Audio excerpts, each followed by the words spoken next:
Documento 41 Aspectos físicos do universo local. O fenômeno espacial característico que distingue cada criação local de todas as outras é a presença do espírito criativo. Todo Nebadon, certamente, está impregnado da presença espacial da divina ministra de Salvington.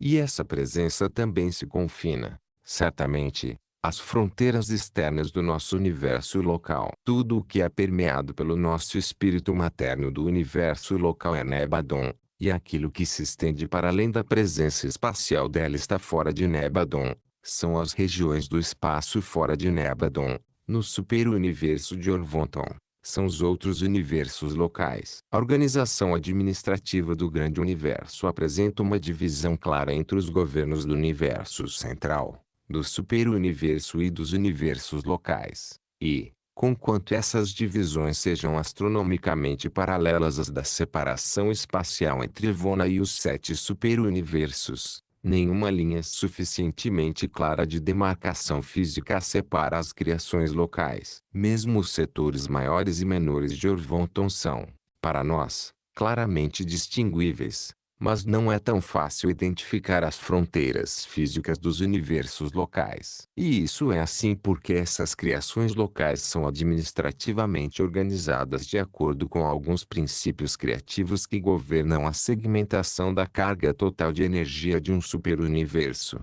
ao passo que os seus componentes físicos, as esferas do espaço, sóis, ilhas negras, planetas, etc., têm origem primariamente nas nebulosas, e estas têm o seu aparecimento astronômico de acordo com alguns planos pré-criativos, transcendentais, dos arquitetos do universo mestre. Uma ou mais, até mesmo várias, dessas nebulosas podem estar compreendidas no domínio de um único universo local.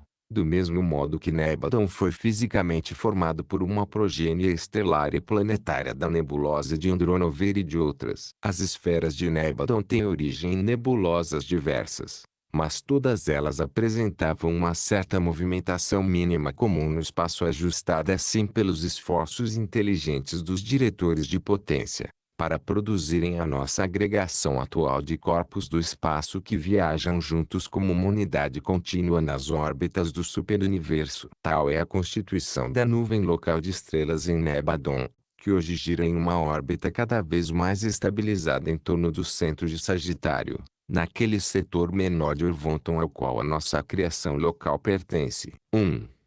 Os centros de potência de Nebadon. As nebulosas espirais, as rodas-mãe das esferas do espaço e outras, são iniciadas pelos organizadores da força do paraíso, e após a evolução da nebulosa sob a força da gravidade, estas são substituídas, na sua função no superuniverso, pelos centros de potência e pelos controladores físicos, que, daí em diante, assumem a responsabilidade plena de dirigir a evolução física das gerações futuras de estrelas e planetas assim originados. Essa supervisão física do pré-universo de Nebadon, com a chegada do nosso Filho Criador, foi imediatamente coordenada pelo seu plano de organização do universo. Dentro do domínio desse Filho de Deus do Paraíso, os centros supremos de potência e os mestres controladores físicos colaboraram com os supervisores do poder moroncial, que surgiram depois, com outros,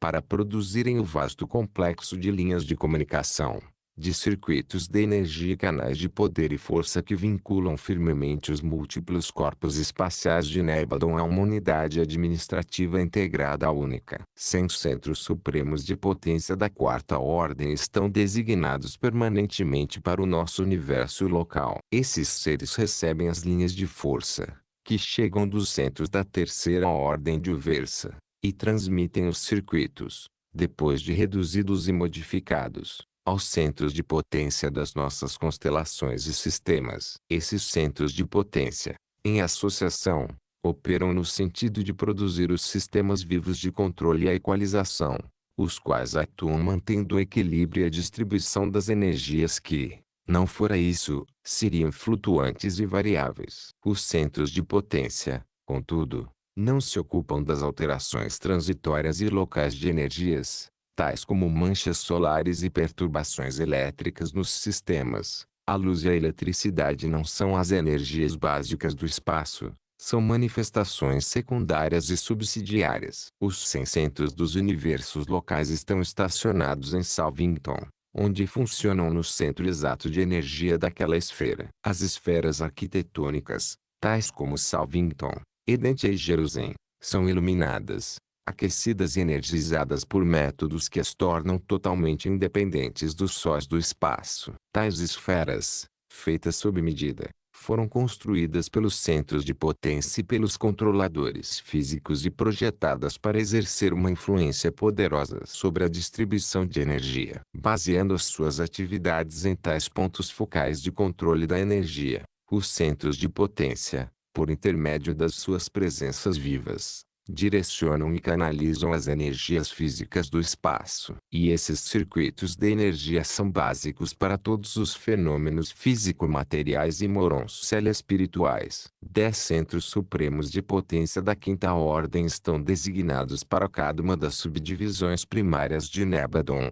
as 100 constelações. Em Norlatiadeki, a vossa constelação, eles não estão estacionados nas esferas da sede central, mas situam-se no centro do enorme sistema estelar que constitui o núcleo físico da constelação. Em Edente há 10 controladores mecânicos associados e 10 Frandalanques em ligação perfeita e constante com os centros de potência vizinhos. Um centro supremo de potência da sexta ordem está estacionado exatamente no foco de gravidade de cada sistema local. O centro de potência designado para o sistema de Saturno ocupa uma ilha escura de espaço, localizada no centro astronômico do sistema. Muitas dessas ilhas escuras são imensos dínamos que mobilizam e direcionam certas energias de espaço, e tais circunstâncias naturais são efetivamente utilizadas pelo centro de potência de Saturnia, cuja massa viva funciona como uma ligação com os centros mais altos, direcionando as correntes de força e poder mais materializado aos mestres controladores físicos nos planetas evolucionários do espaço. 2. Os controladores físicos de Saturnia, conquanto os mestres controladores físicos sirvam junto com os centros de potência, em todo o grande universo, as suas funções em um sistema local, como o de Saturnia, são de compreensão mais fácil. Saturnia é um dos 100 sistemas locais que constituem a organização administrativa da constelação de Norlatiadeki, tendo como vizinhos diretos os sistemas de Sandmatya, Assuntia, Poroja, Sortória, Rantula e Glantônia. Os sistemas de Norlatiadeki diferem, entre si, sob muitos pontos de vista, mas todos são evolucionários e progressivos de modo muito semelhante a Saturnia. O próprio sistema de Saturnia é composto de mais de 7.000 grupos astronômicos, ou sistemas físicos, dos quais poucos tiveram uma origem similar à do vosso sistema solar. O centro astronômico de Saturnia é uma enorme ilha escura de espaço que, com as suas esferas adjacentes, está situada não muito longe da sede central do governo do sistema. Exceto pela presença do centro de potência designado, a supervisão de todo o sistema de energia física de Saturno está centrada em Jerusalém. Um mestre controlador físico, estacionado nessa esfera CD central, trabalha em coordenação com o centro de potência do sistema, servindo como ligação principal dos inspetores de potência sediados em Jerusalém e funcionando em todo o sistema local. A colocação da energia em circuito e a sua canalização são supervisionadas pelos 500.000 manipuladores de energia, vivos inteligentes, espalhados em todo o sistema de Saturnia. Por meio da ação desses controladores físicos, os centros de potência, da supervisão, estão no controle completo e perfeito da maioria das energias básicas do espaço, incluindo as emanações dos globos altamente aquecidos e esferas escuras carregadas de energia. Esse grupo de entidades vivas pode imobilizar, transformar, transmutar, manipular e transmitir quase todas as energias físicas do espaço organizado. A vida tem capacidade inerente para mobilização e transmutação da energia universal. Vós estáis familiarizados com a ação da vida vegetal para a transformação da energia material da luz nas manifestações variadas do reino vegetal. Também sabeis algo do método pelo qual essa energia vegetativa pode ser convertida nos fenômenos das atividades animais. Mas não sabeis praticamente nada da técnica dos diretores de potência e dos controladores físicos, os quais são dotados com a capacidade de mobilizar, transformar, direcionar e concentrar as energias múltiplas do espaço. Esses seres dos reinos da energia não se ocupam diretamente com energia como um fator componente das criaturas vivas, nem mesmo com o domínio da química fisiológica. Algumas vezes,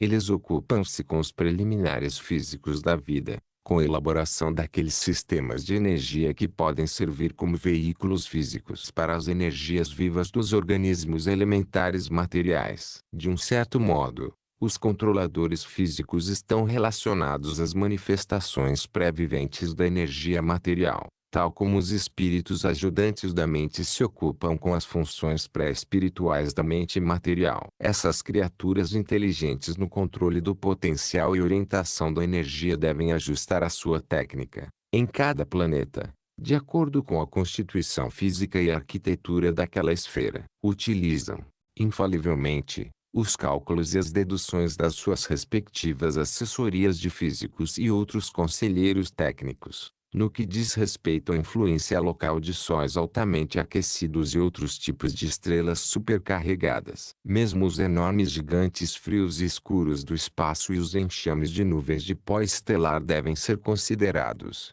Todas essas coisas materiais estão envolvidas nos problemas práticos da manipulação de energia. A supervisão da energia de potência e de força nos mundos evolucionários habitados é da responsabilidade dos mestres controladores físicos. Mas esses seres não são responsáveis por todos os transtornos energéticos em Urântia. Há inúmeras razões para essas perturbações, algumas das quais estão além do domínio e do controle dos custódios físicos. Urântia encontra-se no trajeto de energias formidáveis. É um planeta pequeno dentro de um circuito de massas enormes, e os controladores locais algumas vezes empregam um número enorme das suas ordens, no esforço de equalizar essas linhas de energia. Eles conseguem isso bastante bem, no que diz respeito aos circuitos físicos de Satânia, mas tem problemas para isolar o planeta das correntes poderosas de Norlatiadek. 3. Congêneres estelares do nosso Sol. Há mais de 2.000 sóis brilhantes lançando luz e energia em Satânia, e o vosso próprio Sol é um globo ardente de porte médio. Dos 30 sóis mais próximos ao vosso, apenas 3 são mais brilhantes. Os diretores do poder do universo iniciam as correntes especializadas de energia que se jogam entre as estrelas individuais e os seus respectivos sistemas. Esses fornos solares, junto com os gigantes escuros do espaço, servem aos centros de potência e aos controladores físicos como estações de passagem para a concentração efetiva e para o direcionamento dos circuitos de energia das criações materiais. Os sóis de Nebadô não são diferentes dos de outros universos. A composição material de todos os sóis, ilhas escuras, planetas, satélites e, mesmo, a dos meteoros é totalmente idêntica. Esses sóis têm um diâmetro médio de cerca de 1.600.000 quilômetros.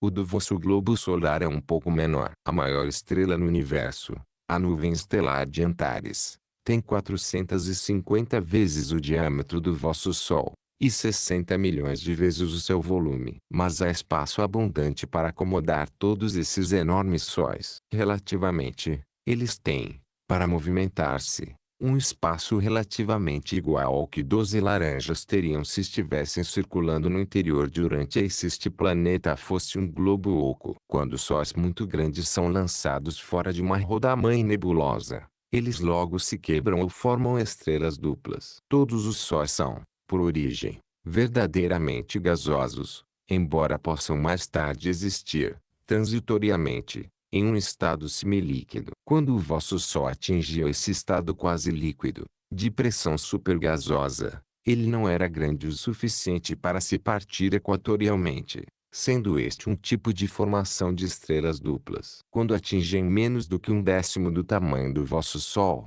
tais esferas ígneas rapidamente contraem-se, condensam-se e resfriam-se. Quando os sóis atingem o tamanho de 30 vezes o do vosso Sol, ou melhor, tendo 30 vezes o seu conteúdo global de matéria real, os sóis prontamente cindem-se em dois corpos separados, seja tornando-se centros de novos sistemas, seja permanecendo cada um na gravidade do outro e girando em torno de um centro comum como um tipo de estrela dupla. A mais recente das erupções cósmicas maiores em Orvonton foi a extraordinária explosão de uma estrela dupla, cuja luz alcançou Urântia no ano 1572 d.C. Essa conflagração tão intensa provocou uma explosão claramente visível em plena luz do dia. Muitas entre as estrelas mais velhas são sólidas, mas nem todas o são. Algumas das estrelas avermelhadas, de luzes de brilho esmaecido, adquiriram uma densidade tal, no centro das suas enormes massas, que poderiam ser expressas dizendo-se que 1 cm³ da estrela, se colocado em Urântia, pesaria 166 quilos. A pressão colossal, acompanhada de perda de calor e energia circulante, resultou em trazer as órbitas das unidades materiais básicas cada vez mais próximas entre si, até que, agora, se aproximaram muito do status de condensação eletrônica. Esse processo de resfriamento e de contração pode continuar até o ponto, limitante e crítico, de explosão por condensação última atômica. A maior parte dos sóis gigantes é relativamente jovem. A maior parte das estrelas anãs é velha, mas nem todas. As anãs, resultantes de colisões, podem ser muito jovens e podem brilhar com uma luz branca intensa, nunca havendo conhecido um estágio inicial vermelho do brilho jovem. Contudo, tanto os sóis muito jovens quanto os muito velhos comumente brilham com uma luz avermelhada. A tonalidade amarelada indica juventude moderada, ou, então, aproximação da velhice. A luz branca brilhante, todavia, significa vida adulta robusta e longa. Conquanto nem todos os sóis adolescentes passem pelo estágio de pulsação, pelo menos não visivelmente, vós podeis, ao olhar para o espaço, observar muitas dessas estrelas mais jovens cujas ondas respiratórias gigantescas demoram de 2 a 7 dias para completar um ciclo. O vosso próprio Sol ainda traz vestígios decrescentes das poderosas expansões dos seus dias mais jovens, mas o período primitivo de pulsação, de 3 dias e meio, alongou-se até o ciclo atual de 11 anos e meio de manchas solares. As variáveis estelares têm numerosas origens. Em algumas estrelas duplas, as marés causadas pelas rápidas alterações das distâncias, à medida que os dois corpos giram em torno das suas órbitas, ocasionam, também, flutuações periódicas de luz. Essas variações na gravidade produzem fulgores regulares e repetidos, exatamente como as captações de meteoros, pelo aumento da matéria energética na superfície, as quais resultariam em um clarão relativamente súbito de luz que iria rapidamente devolver o brilho normal daquele Sol. Algumas vezes um Sol irá capturar uma corrente de meteoros em uma linha de menor oposição à gravidade e, ocasionalmente, as colisões poderão causar fulgurações estelares, mas a maioria desses fenômenos é causada inteiramente por flutuações internas. Num grupo de estrelas variáveis, o período de flutuação da luz depende diretamente da luminosidade, e o conhecimento desse fato capacita os astrônomos a utilizar esses sóis como faróis do universo, ou como pontos precisos de medição para a futura exploração de grupos distantes de estrelas. Por meio dessa técnica, é possível medir distâncias estelares de até mais de 1 milhão de anos-luz. Mais precisamente, métodos melhores de medição do espaço e uma técnica telescópica aperfeiçoada irão revelar-vos mais totalmente, dentro de algum tempo, as 10 grandes divisões do superuniverso de Orvonton. Vós ireis reconhecer ao menos 8 desses imensos setores como sendo grupos enormes e bastante simétricos de estrelas. 4.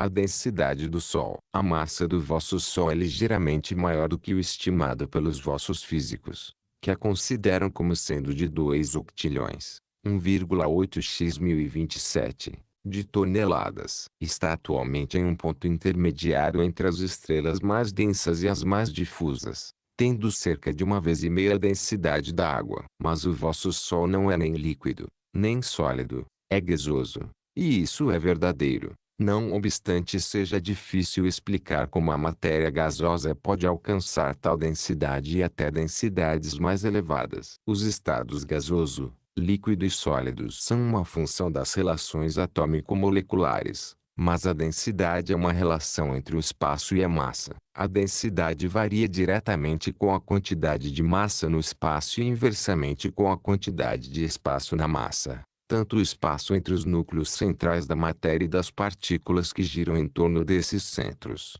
quanto o espaço dentro dessas partículas materiais. As estrelas que se resfriam podem ser fisicamente gasosas e, ao mesmo tempo, tremendamente densas. Vós não estáis familiarizados com os supergases solares, mas essas e outras formas inusitadas de matéria explicam, até mesmo, como os sóis não sólidos podem alcançar uma densidade igual à do ferro, aproximadamente a mesma de Urântia, e ainda estar em um estado gasoso altamente aquecido e continuar a funcionar como sóis. Os átomos desses densos supergases são excepcionalmente pequenos. Eles contêm poucos elétrons. Esses sóis também perderam, em uma grande medida, as suas reservas ultimatômicas livres de energia. Um dos vossos sóis vizinhos, que iniciou a vida com aproximadamente a mesma massa do vosso Sol, agora diminuiu, até quase alcançar o tamanho de Urântia, e se tornou 40.000 vezes mais denso do que o vosso Sol. O peso desse sólido gasoso quente e frio é de 60 quilos por centímetro cúbico, aproximadamente. E esse Sol ainda brilha com uma luz avermelhada esmaecida, a luz senil de um monarca agonizante de luz. Na sua maioria, contudo, os sóis não são tão densos. Um dos vossos vizinhos mais próximos tem uma densidade exatamente igual à da vossa atmosfera no nível do mar. Se estivesses no interior desse Sol, não seríeis capazes de discernir nada. E, se a temperatura permitisse, vós poderíeis penetrar na maioria dos sóis que cintilam no céu à noite e não perceber mais matéria do que vós percebeis no ar das vossas salas de estar na Terra. O Sol maciço de Veluntia, um dos maiores de Orvonton, tem a densidade correspondente a 1/1000ª parte da atmosfera de Urântia. Fosse ele de composição semelhante à da vossa atmosfera e não fosse superaquecido, seria tão vazio que os seres humanos rapidamente sufocar-se-iam, caso estivessem lá. Outro dos gigantes de Orvonton agora tem uma temperatura de superfície um pouco abaixo de 1600 graus. C. O seu diâmetro ultrapassa os 480 milhões de quilômetros. Espaço amplo o suficiente para acomodar o vosso Sol e a órbita atual da Terra. Contudo, para todo esse enorme tamanho, de mais de 40 milhões de vezes o do vosso Sol, a sua massa é apenas cerca de 30 vezes maior. Esses sóis enormes têm franjas tão extensas que quase alcançam uns aos outros. 5.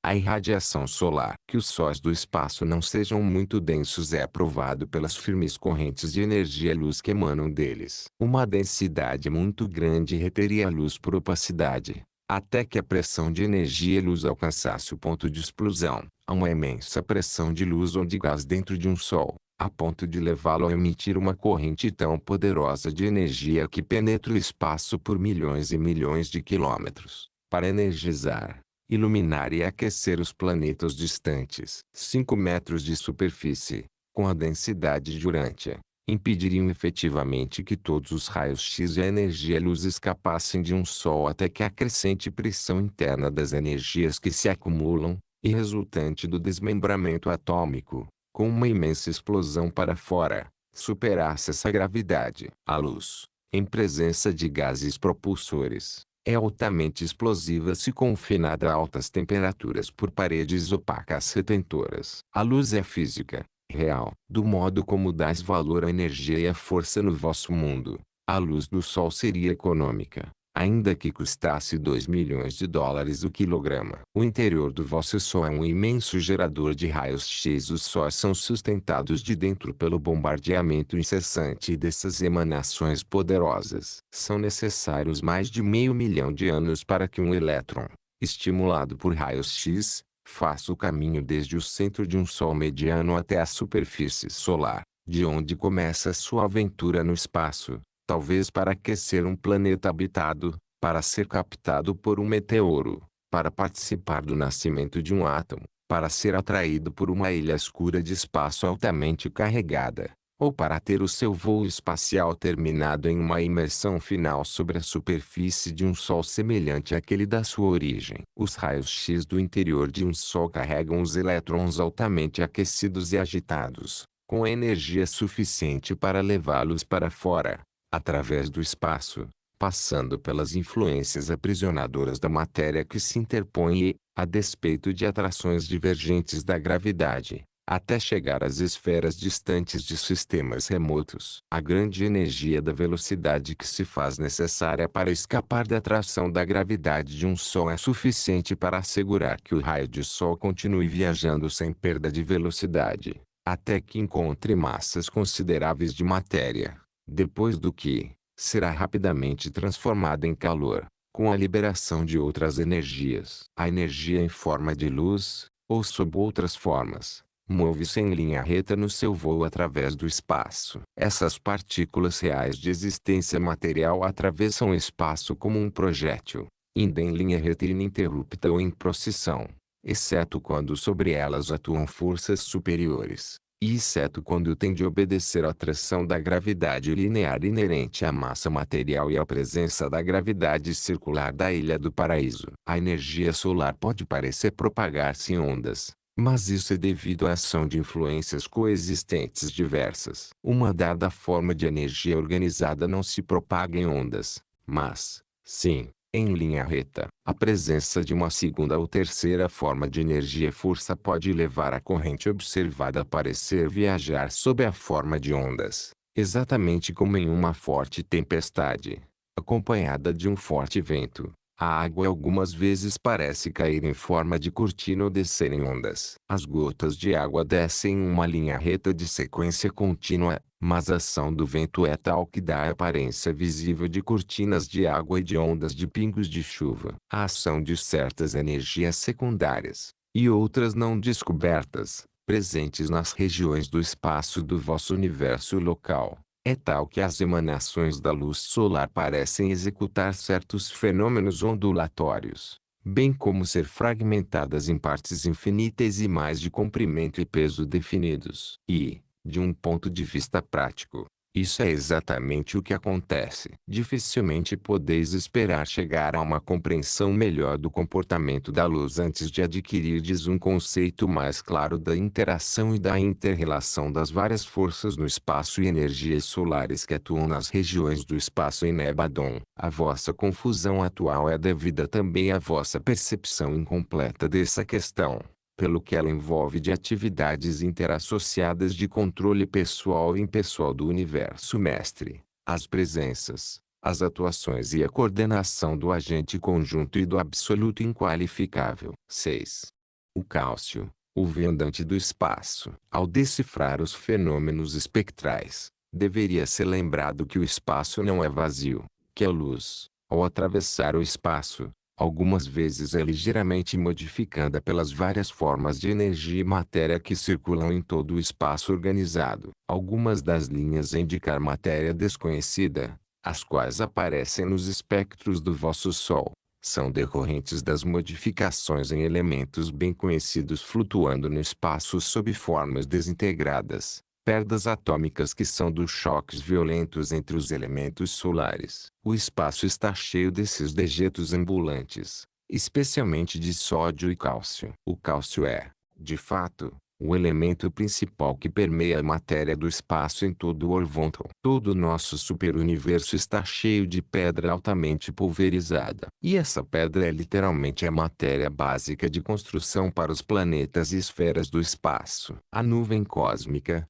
o grande manto espacial, consiste, na sua maior parte, de átomos modificados de cálcio. O átomo dessa pedra é um dos elementos que mais prevalecem e de maior persistência. Não apenas resiste à ionização solar, de fragmentação, mas perdura em uma identidade associativa, mesmo depois de haver sido bombardeado pelos destrutivos raios-x e abalado pelas altas temperaturas solares. O cálcio possui uma individualidade e uma longevidade que superam todas as formas mais comuns de matéria. Como os vossos físicos suspeitavam, esses restos mutilados de cálcio solar literalmente cavalgam os raios de luz por distâncias variadas, facilitando, assim, tremendamente a sua ampla disseminação pelo espaço. O átomo de sódio, sob certas modificações, é também capaz de locomover-se por meio da luz e da energia. No entanto,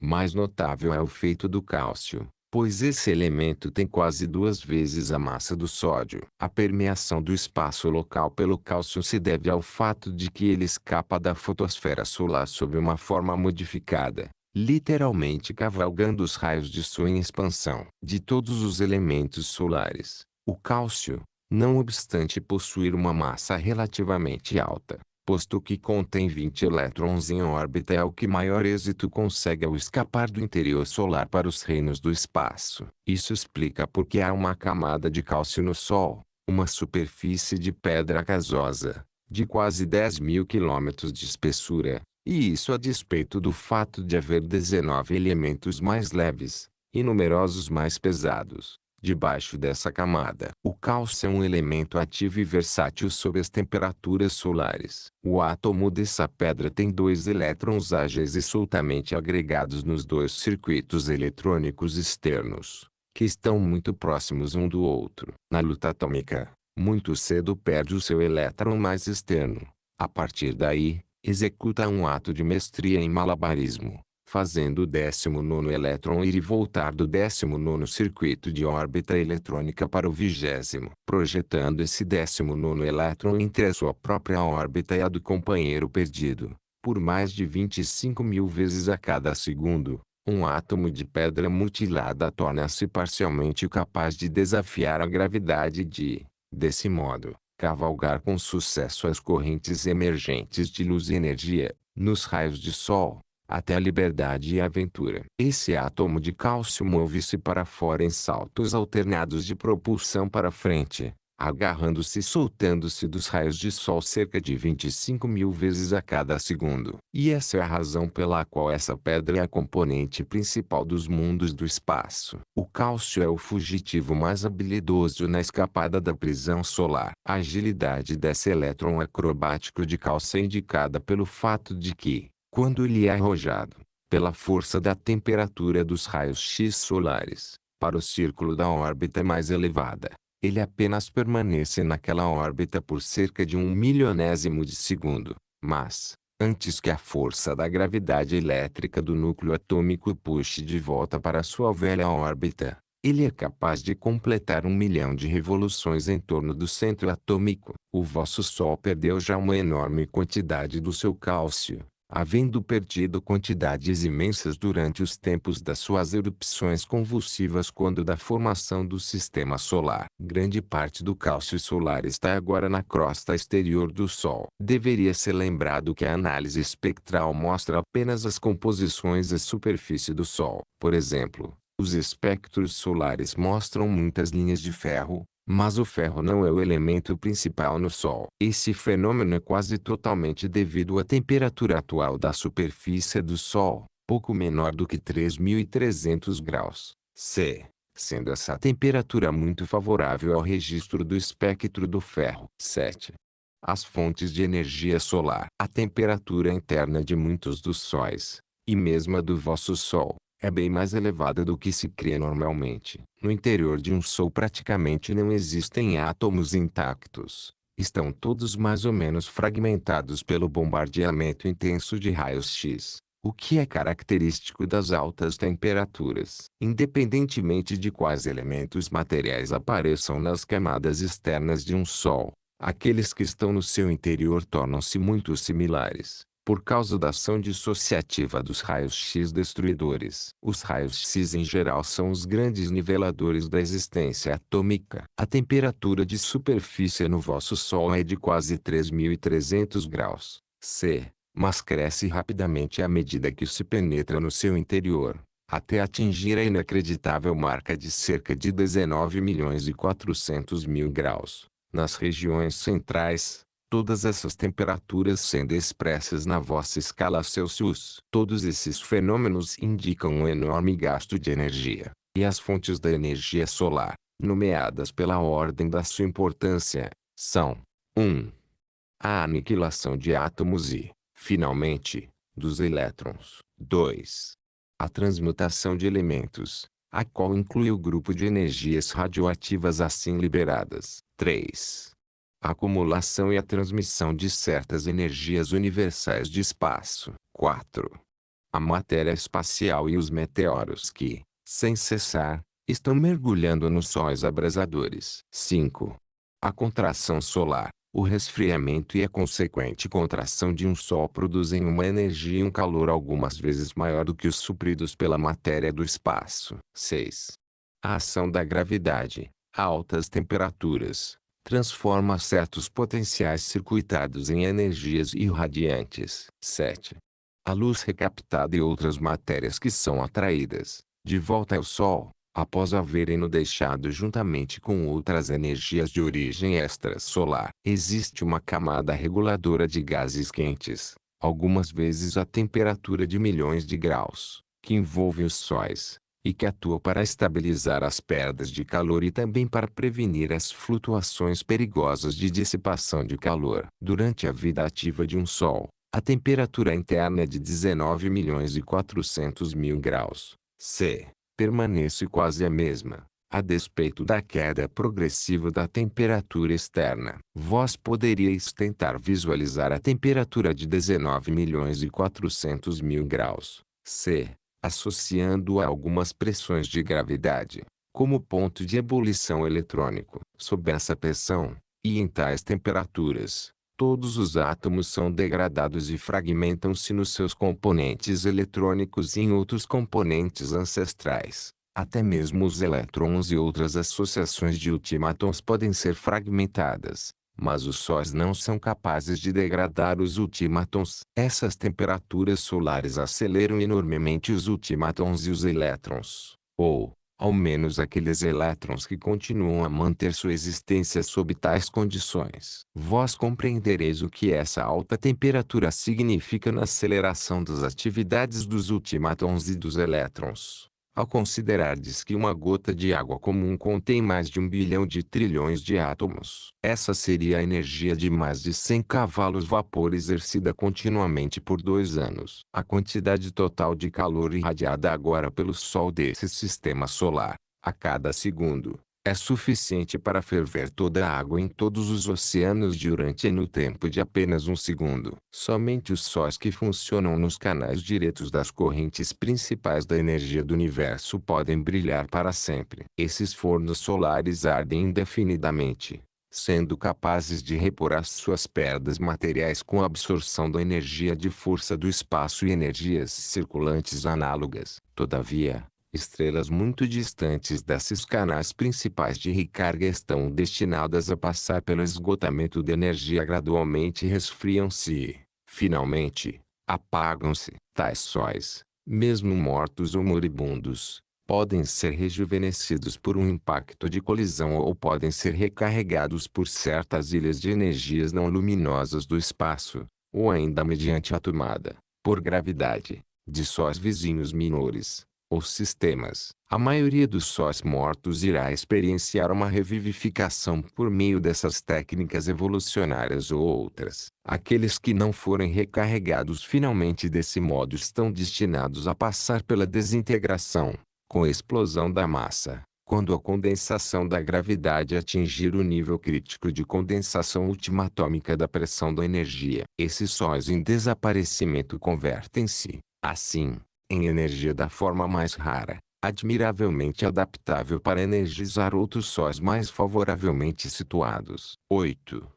Reações da energia solar. Naqueles sóis que se encontram encircuitados aos canais de energia espacial, a energia solar é liberada por meio de várias correntes de reações nucleares complexas. A mais comum destas sendo a reação hidrogênio-carbono-hélio. Nessa metamorfose, o carbono age como um catalisador para a energia, já que não é de nenhum modo modificado. De fato, nesse processo de conversão do hidrogênio em hélio, sob certas condições de temperatura elevada, o hidrogênio penetra nos núcleos do carbono. Já que o carbono não pode segurar mais do que 4 desses prótons, quando tal estado de saturação é atingido, ele começa a emitir prótons tão depressa quanto os novos chegam. As partículas de hidrogênio que entram nessa reação saem como átomos de hélio. A redução da quantidade de hidrogênio aumenta a luminosidade de um Sol. Nos sóis destinados a apagar-se, o máximo de luminosidade se dá no ponto em que o hidrogênio se esgota. Depois desse ponto,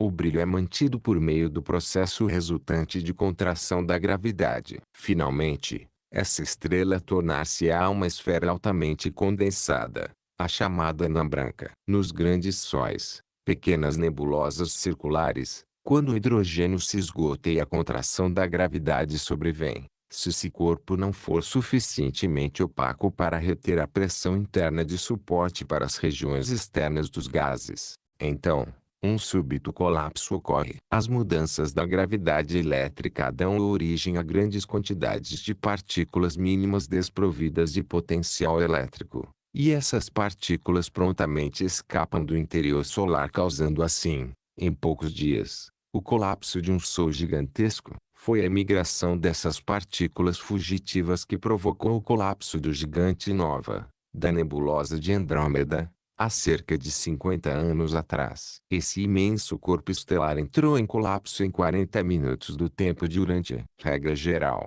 continua uma farta expulsão de matéria em torno do Sol residual, em resfriamento, na forma de nuvens extensas de gases de nebulosas. E tudo isso explica a origem de vários tipos de nebulosas irregulares, como a nebulosa de Câncer, que teve a sua origem há cerca de 900 anos, e que ainda exibe a esfera-mãe como uma estrela solitária próxima do centro dessa massa nebulosa irregular. 9.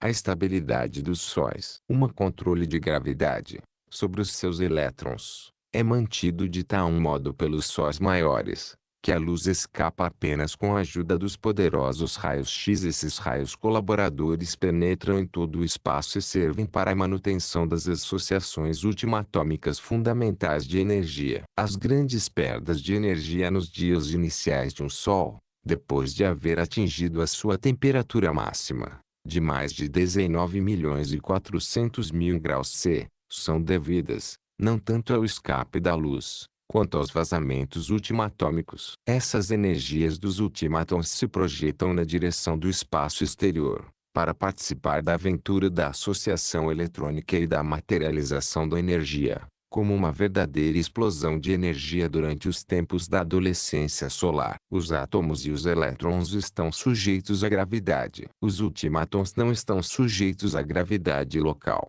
à interação da atração material, mas eles são totalmente obedientes à gravidade absoluta ou do paraíso, à tendência, ao impulso, do círculo universal e eterno do universo dos universos. A energia ultimatômica não obedece à atração da gravidade linear, ou direta, das massas materiais próximas ou distantes, mas ela sempre gira de acordo com o circuito da grande elipse da enorme criação. O vosso próprio centro solar irradia quase 100 bilhões de toneladas de matéria real, anualmente, enquanto os sóis gigantes perdem matéria em uma taxa prodigiosa durante o seu crescimento inicial, os primeiros bilhões de anos. A vida de um Sol torna-se estável depois que a temperatura interna máxima é atingida, e depois que as energias subatômicas começam a ser liberadas. É nesse ponto crítico que os sóis maiores são dados a ter pulsações convulsivas. A estabilidade do Sol é totalmente dependente do equilíbrio da disputa entre o aquecimento e a gravidade.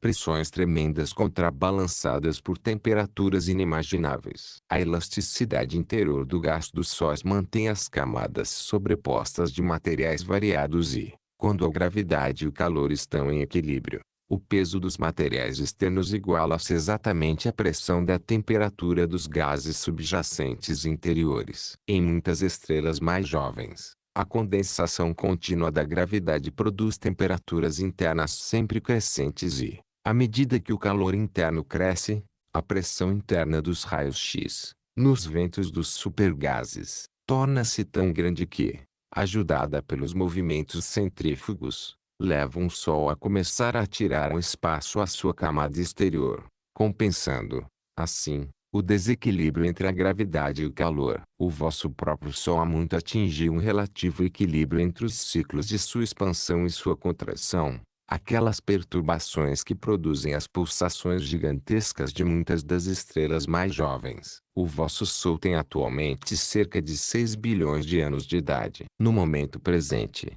ele está passando pelo seu período de maior economia. Ele brilhará com eficiência da fase presente por mais de 25 bilhões de anos. E, provavelmente, experimentará um período de declínio, parcialmente eficiente, tão longo quanto os períodos somados da sua juventude e do seu funcionamento estável. 10.